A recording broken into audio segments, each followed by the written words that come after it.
Good morning to all. You all are welcome in the Circuit Heart School e-learning classes.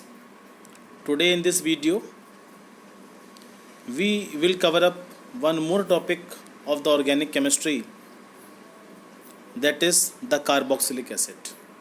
In the last two previous videos, we have done all basic account of the carbonyl compounds, including the aldehyde as well as ketone.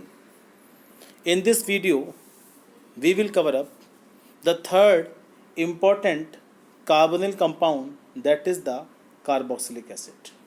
I have told you all type of the carbonyl compounds are of three types. One, that is aldehyde. Second, that is ketone. And now third one is carboxylic acid. Now the question arises, what are the carboxylic acid? The organic compound which contain the carbonyl functional group are called the carboxylic acid. What do you mean by the term carbonyl group? Whenever the 4 valency of the carbon atom, out of the 4 valency of the carbon atom, 2 are satisfied by the oxygen, and these 2 remaining valency, the first having the alkyl group and the second one having this OH group. तो 4 valency जो carbon की होती हैं, जिसमें से 2 oxygen से satisfied है, 1 satisfied by the alkyl group and other satisfied by the OH group. तो this COOH group collectively known as the carboxylic acid. The name carbonyl is derived from the carbonyl, that is C double bond O, and hydroxyl OH, because the carbonyl group having these two groups together, which are connected to the out of the 4 valency of the carbon. The carbonyl group are further classified as, basically the classified as, that is the monocarboxylic acid, dicarboxylic acid and the tricarboxylic acid. If the number of the carboxylic acid is 1, that is the monocarboxylic acid. If the number of the COOH group is 2, that is the dicarboxylic acid. If this number is 3, that is the tricarboxylic acid. The long chain monocarboxylic acid are commonly known as fatty acid. तो याद रखिएगा, जितने भी आपके carboxylic acid होते हैं, the ancient name of these carboxylic acid known as fatty acid. Why they call the fatty acid? Reason behind, because all the carboxylic acid which contain the carbon are first derived from the fat containing material. तो animal fat से सबसे पहले इनको isolate किया गया था, and that's why these acid known as fatty acid. Later on, आज के टाइम में हम इन कार्बोक्सिलिक एसिड को plants as well as animal और आर्टिफिशियली लैब कंडीशंस के अंदर भी प्रिपेयर कर सकते हैं. तो the common name of these compounds were that is the fatty acid, and this is the basic structure of the carboxylic acid, and these are the one of the important class of the carbonyl compound. Now, in the first segment, we will cover up the very important part of the carboxylic acid, that is the acidity. What is acidity? According to the Arrhenius concept, in the lower classes you have done the Arrhenius concept. In this Arrhenius concept, you have proved that all those compounds which after dissociation are able to liberate one OH, O positive ion, जो अपने में से एक OH या H positive ion को liberate करते हैं, and such compounds known as Arrhenius acid. This thing can be proved on the basis of this reaction. This carboxylic acid is also able to release one H positive ion, that is this hydronium ion. तो जैसे water के contact में आप इसको add करोगे, तो add करने पर क्या मिला आपको H3O पॉजिटिव, और साथ में क्या मिलेगा RCOO नेगेटिव. तो यहाँ का H O से कंबाइन करेगा जो वाटर के अंदर प्रेजेंट है, and they can form the H3O positive ion. तो by this reaction we can prove that कि carboxylic acid are the acidic in nature. Now For this reaction, if you will calculate, for this chemical reaction, if you will calculate the equilibrium constant, तो आपको मालूम है कैसे calculate करते हैं equilibrium constant. The equilibrium constant, that is the K equilibrium, that should be equal to RCOOH, RC double negative concentration, H3O positive ion concentration upon RCOOH concentration into H2O concentration. The ionization constant Ka is given for the particular acid, and later on आप H2O concentration को इधर ले गए तो they will known as the K equilibrium and they will exhibit finally ये मिलेगा expression और आप इस K को कैलकुलेट कर लेंगे. तो किसी भी पर्टिकुलर कंपाउंड्स के लिए more the value of this K, that more the acidic character, and less the value of K means less the acidic character. It means the acidic character is directly proportional to the equilibrium constant K. Now if you will take these value, the value of K in term of the log, तो now क्या बोलेंगे इसको, pKa is equal to minus log K. तो जितनी छोटी value pKa की होगी and compound उतना ही ज़्यादा एसिडिक होगा. सो आपके पास अगर दो कार्बोक्सिलिक एसिड प्रेजेंट है, if you want to compare the acidity of this two carboxylic acid, then this is the best way by which you can calculate the acidic character of this carboxylic acid. तो इन सभी carboxylic acid के अंदर इन सारे character को calculate करने के लिए particularly हम इसी कॉन्सेप्ट को यूज़ करते हैं. Is it clear? तो this is the very very important part जिसके बेस पर हम दो कंपाउंड का एसिडिक करेक्टर ऑटोमेटिकली कंपेयर कर सकते हैं. तो by all these account you can prove that carboxylic acid is acidic in nature. And now in the next segment we will compare the acidity of carboxylic acid with the other corresponding compound. Now the first one, why carboxylic acid is more acidic than alcohol? You know the alcohol, the basic formula ROH, and this alcohol can also release one H positive ion.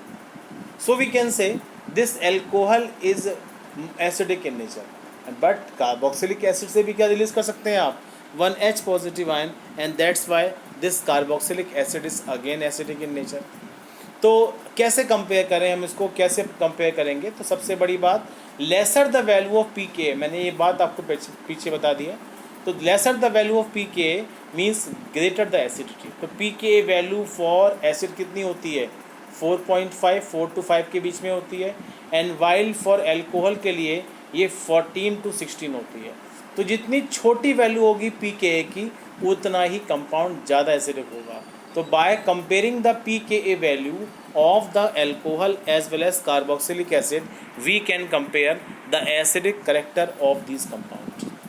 Second point, that is the ionisation of the carboxylic acid. क्या मतलब है इस point का? The ionisation of the carboxylic acid leads the delocalisation और shifting of the negative charge from one oxygen to other, hence separation of the creation of unlike charges to produce forces drive to ionise.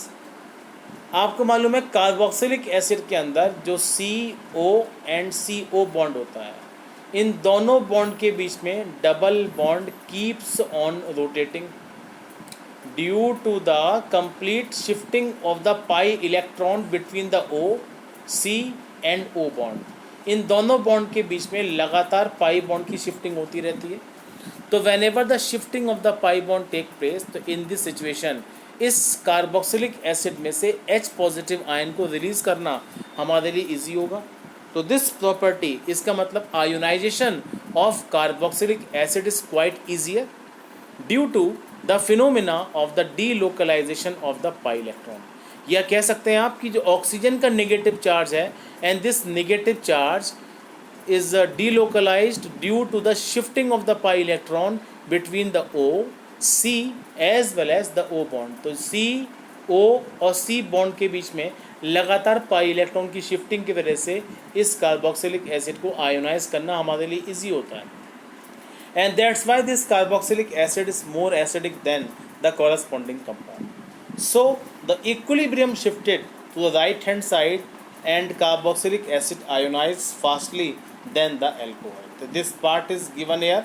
कैसे estimate करें और क्या इसका comparison है, तो याद रखिएगा ionisation of alcohol to produce anion and there is no delocalization is possible, while in case of the carboxylic acid the delocalization is possible. तो दोनों का कंपैरिजन यहाँ पर गिवन है, ठीक है। अगर हम सबसे पहले कार्बोक्सिलिक एसिड के अंदर डीलोकलाइजेशंस करते हैं तो आपको मिलेगा कार्बोक्सिलेट आयन, जिसमें O पे चार्ज कैसा है, पॉजिटिव चार्ज है। लेकिन जब आप एल्कोहल में से एक H को रिलीज़ कर दोगे तो एल्कोहल में H को रिलीज़ करने के बाद आपको परमानेंट नेगेटिव चार्ज कहाँ मिलेगा, O नेगेटिव पर। तो इसका मतलब due to presence of the more negative charge of the oxygen in alcohol the removal of H positive ion is quite difficult, while in case of this carboxylic acid due to retention या shifting of this negative charge of this oxygen the ionization is quite easier. Hence we conclude that the carboxylic acid is more acidic than the corresponding alcohol. तो दो compounds का comparison करने के लिए हमारे पास इनमें से कोई भी एक पॉइंट आप एस्टिमेट कर सकते हैं, ठीक है। तो this the first comparison of the acidic character of alcohol with water. Now we have to compare the acidic character, the carboxylic acid is more acidic than the alcohol. तो हम तीसरा पॉइंट क्या लेंगे, there is a difference of the electronegativity between the carbon and oxygen. There is partial positive charge on the carbonyl carbon which induces polarizations of electron of the O and O-H bond. Electron withdrawing effect of carbonyl carbon weakens the OH bond and facilitate ionization of the carboxylic acid compared to the alcohol. क्या मतलब है, यहाँ पर C पे charge कैसा मिलेगा, positive, और यहाँ पर जो अगर आप एल्कोहल की बात करेंगे वहाँ पे O पे चार्ज कैसा मिलेगा, पॉजिटिव। तो इन दो फिनोमेना की वजह से याद रखिएगा जो आपका कार्बोक्सिलिक एसिड है and that is more acidic than the corresponding alcohol. तो इलेक्ट्रोनेगेटिविटी का डिफरेंस भी काउंटेबल होता है। ये पार्ट आप पहले भी 11th क्लास के अंदर कर चुके हैं कि how we can compare the how the electronegativity affect the polarity of the bond, and in this way these carboxylic acid becomes more acidic than the corresponding alcohol. अब हम नेक्स्ट सेगमेंट, ये आपके बोर्ड एग्जामिनेशंस के लिए बहुत important है, effect of substituents on the acidity of the carboxylic acid. All the electron withdrawing group increases the acidity. जितने भी इलेक्ट्रॉन विड्रॉइंग ग्रुप होंगे वो ऑक्सीजन के नेगेटिव चार्ज को डिस्पर्स कर देंगे. जितना डिस्पर्शन ऑक्सीजन के नेगेटिव चार्ज का होगा उतने लॉन्ग टाइम तक oxygen will retain the positive charge and the removal of H positive becomes easier. And this property या जितने भी इलेक्ट्रॉन विड्रॉइंग ग्रुप होते हैं by dispersing the negative charge and they makes the removal of H positive ion is quite easier. In this situation जो H positive ion को आप remove करने की ability रखते हो and इसी ability की वजह से आपका acidic character बढ़ जाएगा. While in case of the alcohol there is no such phenomena is possible. जब आप alcohol की बात करेंगे तो वहाँ ये property possible नहीं. लेकिन अगर मैं इलेक्ट्रॉन डोनेटिंग ग्रुप को ऐड करूं, जैसे कि कोई भी EDG आप ऐड कर रहे हो, जैसे कि NH2 group, OH group, CH3 group, तो ये ऑक्सीजन के नेगेटिव चार्ज को इंटेंसीफाई कर देंगे. और जब ऑक्सीजन के नेगेटिव चार्ज को इंटेंसीफाई करेंगे तो H पॉजिटिव आयन का रिमूवल कार्बोक्सिलिक एसिड से डिफ़िकल्ट हो जाएगा. तो in this situation the acidic character decreases. So we can say in the short क्या कंक्लूड करेंगे, all the EWG by dispersing the negative charge increases the acidity of the carboxylic acid. On the other hand, all type of the EDG on the decrease the acidic character by intensifying the negative charge of the oxygen atom. So this is the effect of substituents of the acidity of the corresponding carboxylic acid. अब हम एक segment हमने complete कर लिया. What is carboxylic acid, how the properties of the carboxylic acid can be concluded. अब हम next segment में enter करेंगे, that is the physical properties of the carboxylic acid.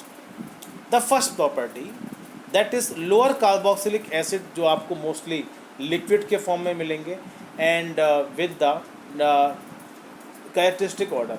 लेकिन जैसे जैसे नंबर ऑफ कार्बन एटम बढ़ेगा एंड द ऑर्डर की property भी कम हो जाएगी एंड उनके लिक्विड कैरेक्टर के अंदर भी आप डेंसिटी को इंक्रीज होता हुआ देखेंगे. तो density viscosity increases as the number of carbon increases in the carboxylic acid. The boiling point and the melting point of the carboxylic acid increases with increasing the molecular weight. Carboxylic acid is associated with the dimeric structure due to the intermolecular interaction with the each other. So their melting point and boiling point is quite as well. ये part हम chapter solutions के अंदर भी कर चुके हैं कि whenever the two opposite end of the carboxylic acid group, जब कार्बोक्सिलिक एसिड के दो पॉजिटिव एंड एक दूसरे के कांटेक्ट में आते हैं तो they will form the continuous chain together, जिसको चिलेशंस की प्रॉपर्टी कहते हैं. और चिलेशंस की वजह से वो डाइमर को फॉर्म कर लेंगे और डाइमर बनने से these molecules become symmetrical and their melting point and boiling point increases. So intermolecular association की वजह से, enormous H bonding forming ability की वजह से, all these carboxylic acid having higher boiling point and melting point in comparison to the other compound of the carboxylic acid. One more point you have to add it here.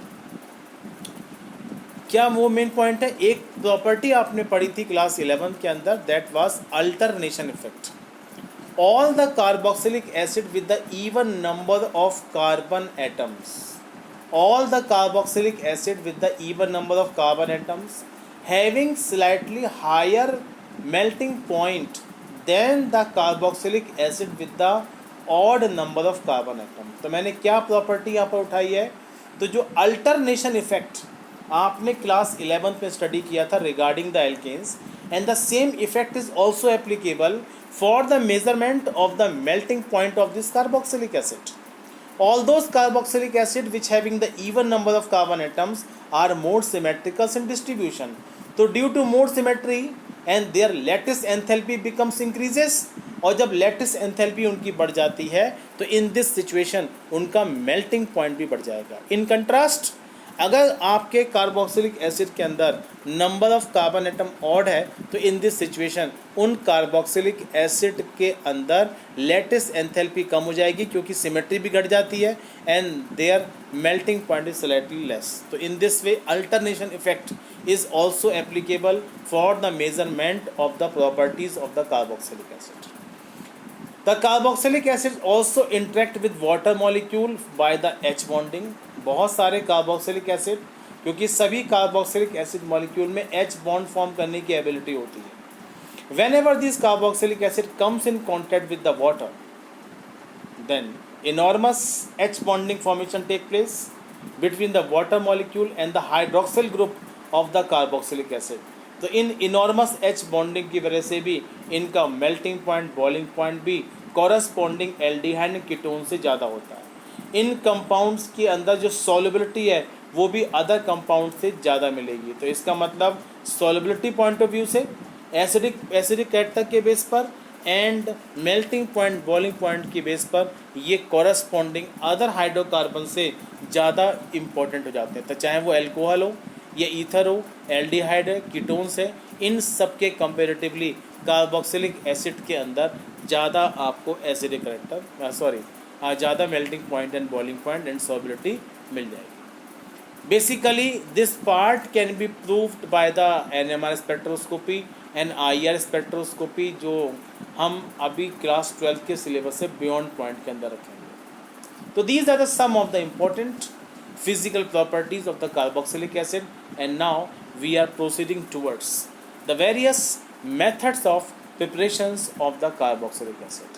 All these methods जो यहाँ पर mention किए गए हैं, first of all the oxidations of the primary alcohol और aldehyde, second one oxidations of the alkene, third one hydrolysis of the nitrile compounds, hydrolysis of the esters and carboxylations of the Grignard reagent and carboxylations of the alkene and from the that is malonic esters. So these are the various methods by which you can prepare the various types of the carboxylic acid.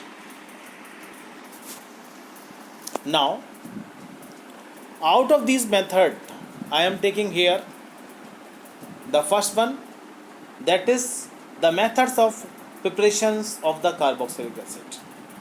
In this method what you will do, क्या करना है आपको, this one is the aldehyde, ये आपका corresponding alcohol है.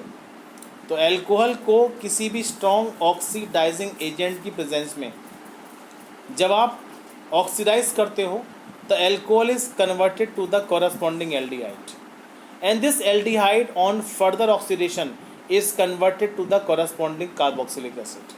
तो हमारे पास क्या पॉइंट निकल के आया कि हम सक्सेसिव स्टेप्स के अंदर जितना अल्कोहल को एल्डिहाइड में, एल्डिहाइड को कार्बोक्सिलिक एसिड के अंदर ऑक्सीडाइज करके कन्वर्ट कर सकते हैं. For the adding of the nascent oxygen you can choose any of the strong oxidising agent which may be potassium dichromate, which may be the sulphuric acid, which may be the any peroxide ion, which may be the potassium permanganate, whatever. So any of the strong oxidizing agent is able to release the abundant nascent oxygen, and due to liberation of the nascent oxygen the alcohol is first converted to the corresponding aldehyde and later it is converted to the corresponding carboxylic acid. And from the examples you can cover up this point here. This is the CH3CH2OH. जब K2Cr2O7 acidic medium में आप add करोगे तो they can converted to the corresponding aldehyde और ये aldehyde finally आपका acid में convert हो जाता है. तो this reaction is very important for organic conversion. Aldehyde ketone से पढ़ते आ रहे हैं आप ये रिएक्शन और कार्बोक्सिलिक एसिड तक. तो चाहे एल्डिहाइड प्रिपेयर करना हो या कीटोन्स की प्रिपरेशंस करनी हो या कार्बोक्सिलिक एसिड की प्रिपरेशंस करनी हो, the oxidations of alcohol becomes the most reliable method by which you can obtain the abundant yield of the corresponding aldehyde जो आप पहले बना चुके हैं, corresponding ketone that you have done and that you are doing here, that is the preparations of the carboxylic acid. So this reactions is important for the organic conversion. Second method, by the oxidation of, जो second method है by the oxidations of the corresponding alkenes. Alkene react with the basic potassium permanganate under vigorous conditions to produce the carboxylic acid. This is the alkene. The multiple bond system is there. And KMnO4 को add करने पर आपको मालूम है double bond की shifting या तो इस वाले C पर होगी, डबल बॉन्ड की शिफ्टिंग या तो इस वाले C पर होगी. तो जब आप एक बॉन्ड की शिफ्टिंग किसी भी कार्बन पे करोगे तो one carbon having plus charge and one carbon having the minus charge. तो जो प्लस चार्ज वाला कार्बन होगा और उस कार्बन पर हाइड्रोलिसिस के OH नेगेटिव आयन अटैच कर जाएंगे जो वाटर को एलिमिनेट करके कॉरस्पॉन्डिंग कार्बोक्सिलिक एसिड को ऑब्टेन करा देते हैं. अगर सिमेट्रिकल कंपाउंड आपके पास अवेलेबल है तो you can obtain the two molecules of the carboxylic acid. अगर अनसिमेट्रिकल मॉलिक्यूल है तो आपको दो तरह की यील्ड मिल जाएगी. तो ultimately by the alkenes reductions, by the hydrolysis and oxidations method you can obtain the abundant yield of the carboxylic acid. This part is given with the help of the suitable example. आपने यहाँ पर butene को लिया हुआ है और जब KMnO4 and H2O के साथ आप रिएक्ट कराएंगे the two molecules of acidic acid can be obtained. One more example, 2-butene. ये KMnO4 के साथ जब आप रिएक्ट कराते तो क्या होता है, इस मॉलिक्यूल का ब्रेकिंग हुआ, ब्रेक होने के बाद यहाँ के नेसेंट ऑक्सीजन को आपने ऐड कर दिया, इस वाले एंड पर भी आपकी नेसेंट ऐड हो जाएगी. फिर अबंडेंट O2 की प्रेजेंस में what you will obtain, the acidic acid can be obtain. क्योंकि आपको मालूम है C एंड O का बॉन्ड तो टूट नहीं सकता, स्टेबल बॉन्ड है. ये C और C के बीच का बॉन्ड है, स्टेबल बॉन्ड है. तो वीकेस्ट बॉन्ड कौन सा होगा, C एंड H के बॉन्ड, OH के बीच का बॉन्ड. यहाँ भी C एंड H के बीच का बॉन्ड आपका वीक बॉन्ड होगा. एंड अबंडेंट नेसेंट ऑक्सीजन के साथ इस वाले बॉन्ड के बीच में क्या आ जाएगी, ऑक्सीजन, यहाँ भी oxygen, and you can obtain the 2 molecules of the carboxylic acid. तो this reactions can be summarized in the 2 steps by which you can obtain the corresponding carboxylic acid. The third very efficient method, that is the hydrolysis of the nitrile compounds. Now we are taking the third important method, that is the hydrolysis of the nitrile compounds. तो nitrile compound की hydrolysis कैसे करेंगे आप? You know what are the nitrile compound, that is the RCN. जितने भी cyanides या isocyanides होते हैं, and all these compounds known as nitrile compounds. तो basically in this nitrile compound we have to proceeding towards the hydrolysis in the acidic medium. और आपको मालूम है जब इस CN के बीच के जो ट्रिपल बॉन्ड है, 1 सिग्मा 2 पाई बॉन्ड, तो whenever the approaching electrophile nucleophile comes in contact with this nitrile group, तो एक बॉन्ड की शिफ्टिंग N की तरफ हो जाएगी, C पे प्लस चार्ज एंड N की पे माइनस चार्ज. हाइड्रोलिसिस के जो प्रोडक्ट हैं उसमें जो OH है वो आएगा C के ऊपर, दूसरा बॉन्ड भी ऐसे शिफ्ट करेगा, इस N को एक OH मिलेगा, इस C को एक OH मिल जाएगा.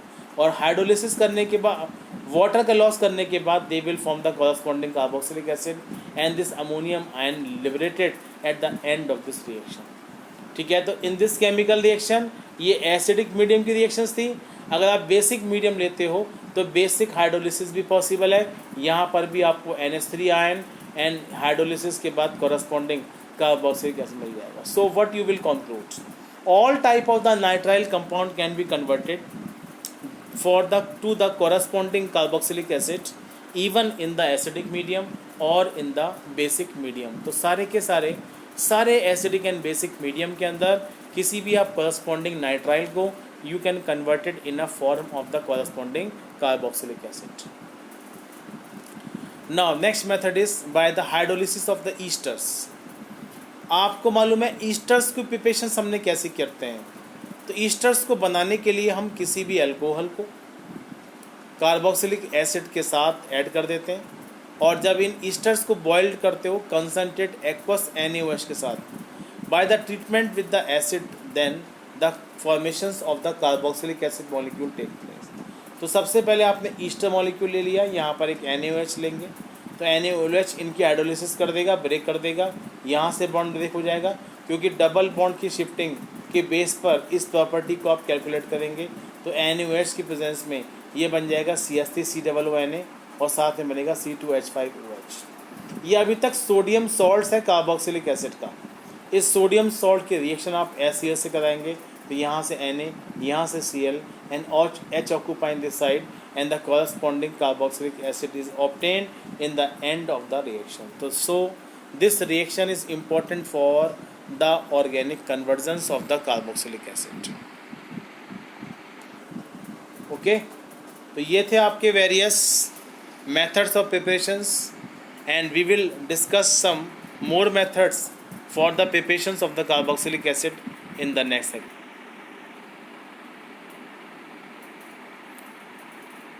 तो जो मेथड आपने अभी तक कर लिए उन सारे मेथड्स के अंदर nitrile compounds, hydrolysis of esters, hydrolysis of the nitrile and the oxidation of alkene, oxidation of primary and secondary alcohol. Few more method will be there. अभी हम Grignard reagent से बनाएंगे, वो मेथड भी इम्पोर्टेंट होगा. इसके अलावा ये जो अभी बचे हुए मेथड है, last 2 method from this malonic esters and carboxylation of alkene, and एक बचा है अभी आपका, that is the carboxylation of the Grignard reagent. ये काफ़ी लॉन्ग मेथड है and this method we will cover in the next video. तो अभी तक जो पार्ट आपने किए हैं बेटा, that is the physical properties and the some of the methods of preparations of the carboxylic acid. सो जितने भी कंपाउंड्स आपने, तो आप अभी तक पढ़ रहे हो carbonyl compounds, aldehyde we have done, ketones we have done. अभी तक जो कार्बोक्सिलिक एसिड का एसिडिक करेक्टर है, this point is very important for your board examination. The various compounds are given to you, various compounds are given to you and you have to identify the properties of such compounds and you have to compare these compounds together. तो acidic character के relevant questions कई बार आपके exam में पूछे गए हैं. Not only this one, for this topic you have to prepare basically for the comparison of the melting point and boiling point, alternation effect is there, and for the different type of the organic conversions.